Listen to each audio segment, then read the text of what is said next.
সুপ্রিয় পান চাষি ভাই, আপনার উদ্দেশ্যে দুটি কথা বলতে চাই।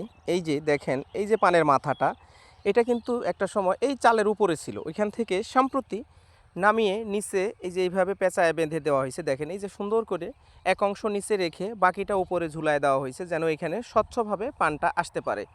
কিন্তু বিপত্তি হলো এইখানে, এই যে দেখেন এই যে পাতাটা কুঁকড়ায় যাচ্ছে তলের দিকে, বা এই যে উপরে দেখেন চিনি পোকা নামক একটা পোকা, আপনারা যেটাকে চিনি পোকা নামেই চেনেন, এটা কিন্তু এখন আক্রমণ করে থাকে। কারণ এই যে সবুজ স্বচ্ছ পাতাটা, নিচের পাতাটা দেখেন গাঢ় সবুজ বা ফেস্টা সবুজ হয়ে গেছে, আর উপরেরটা দেখেন গাঢ় সবুজ।